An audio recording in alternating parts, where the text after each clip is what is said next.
everybody. I was drinking this morning. This is like soy milk. And I thought this would be a perfect microphone. Today I wanted to talk about some of the content creators that I watch and that I really appreciate, and I just wanted to share my appreciation for them.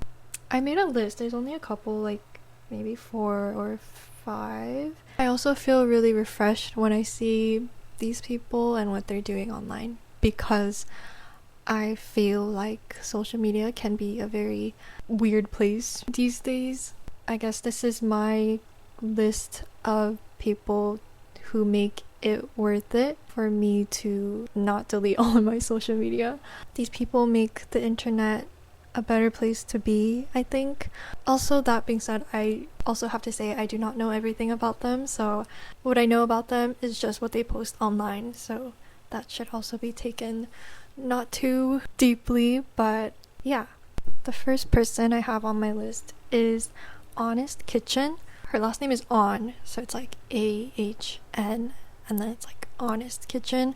But her name is Sarah, and she is a Korean American girl. She is from OC, and her videos are generally very heavy with like food and showing off Korean cuisine.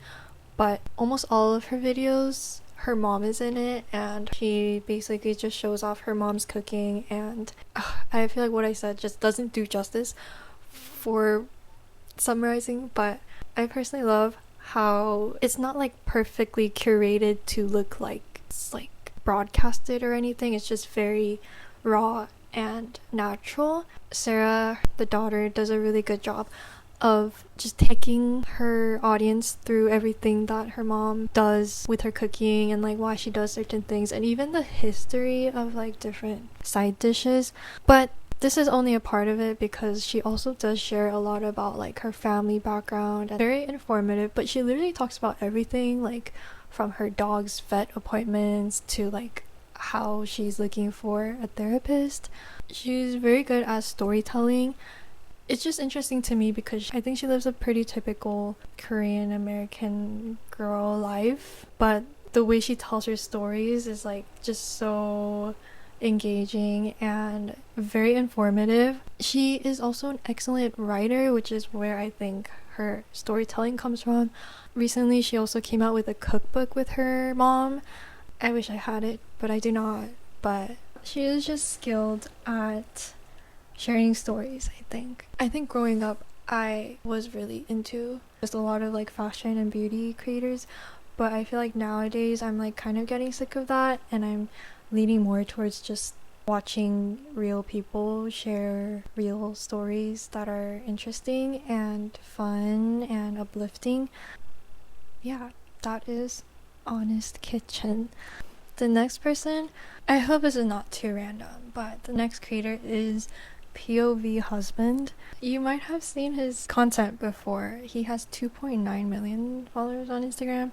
That's pretty crazy, but he is also a Korean American creator. I first saw his viral video for like making barbecue at home, but in a very like crazy way.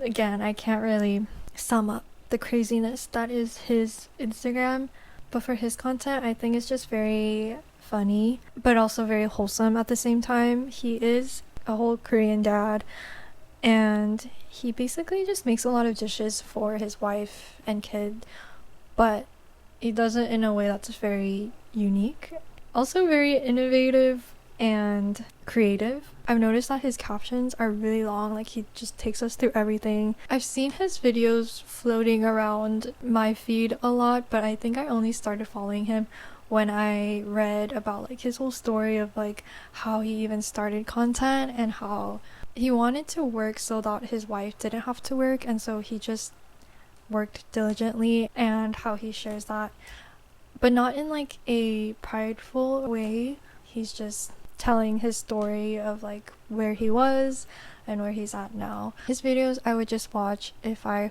want something light to watch, something to lift my mood up. Just very lighthearted, fun, funny, wholesome moments that he shares. Next, I don't know how to pronounce his username, but his name is actually Nelson, but his username is Sojourner. This guy, he lives in Korea, and I'm just reading off his bio, but he says, POV of a third culture kid in Korea, trying to bridge the cultural divide and create a more understanding world.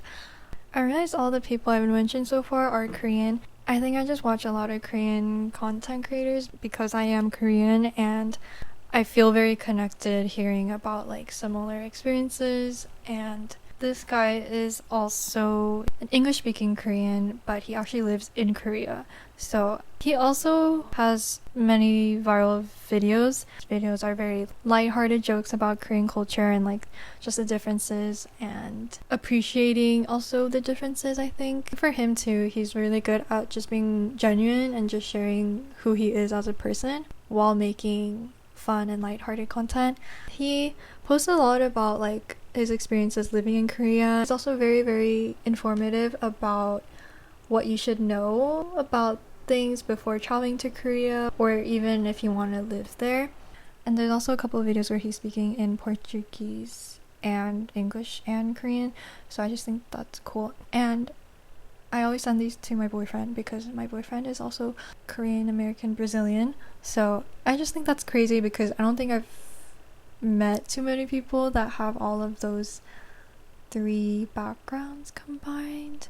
He also does like occasionally share his experience with attending like church in Korea, because I believe he is also Christian, and so I do appreciate that. And whenever he posts his stories, it's like a lot of stories, but somehow he's able to like share content in a way that doesn't lose you.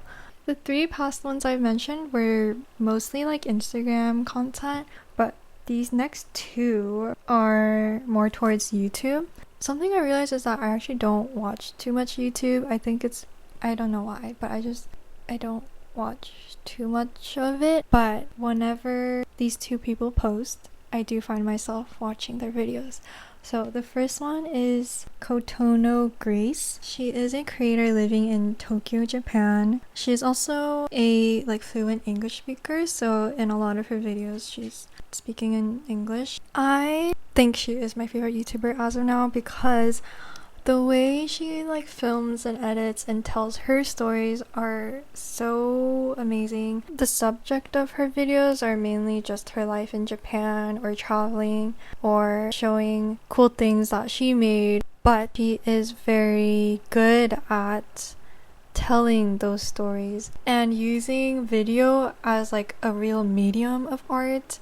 She is also really good at her song selection. It's just really beautiful. And I also love the way that she uses her words, and even the way she talks, it's very elegant. I also really like how she has a very like personal style, I guess both for content and also like with her fashion sense. I think you could tell when people just dress according to their personal interests and not what the current trend is. And I think she is really good at just putting her own outfits together in a way that's her and not like everyone else. I have to say my favorite video of her is, it's titled Answering Your Questions While Riding My Bike Around Tokyo. I watched this and I was just like, how could a YouTube video be this good? I hope that sums up what her channel is like. Every video is like a film, not like a YouTube video, so I love that. Last but not least, I want to share another YouTube channel, Esther Sim. She is also another Korean American girl. She is just a very lifestyle content creator. She takes us through a lot of her life moments and challenges, different seasons of her life. And I also love how honest she is with the things that she's going through. I want to say she is very good at like sharing moments that are hard, but like still taking us through it and still showing that it's okay. I think her content is very hopeful, and I don't think she does it anymore, but she used to be a podcaster. I remember listening to it, would listen to every single one. She is a bit older though, so a lot of her content is kind of about her life in her 30s, and she does share her life as it's happening, but I personally love when she sits down and talks about what's on her mind. I also do admire her personal sense of style. I can also tell that she does post content that's not like what everyone is doing, but it's just like her own thing.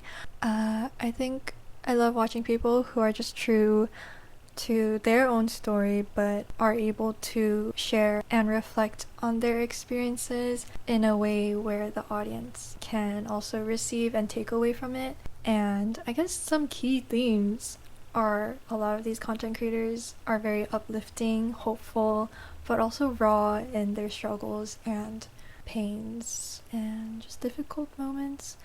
I think it's crazy how like I'm talking about content creators, but then if you're watching this video, you're like watching this content. But anyways, this makes me reflect about the content that I want to make and what kind of value I want to give to people watching. But thank you for clicking on this video, and thank you for being here. As always, I just want to share some people that I watch that make me feel like the online world is a better place. And I hope that you can also be mindful of the people that you watch so that it doesn't make it a negative experience for you, but only a positive one. I hope you are able to still spend good quality time on a regular basis outside of the digital space. And yeah, thank you for watching this video, and I will see you soon.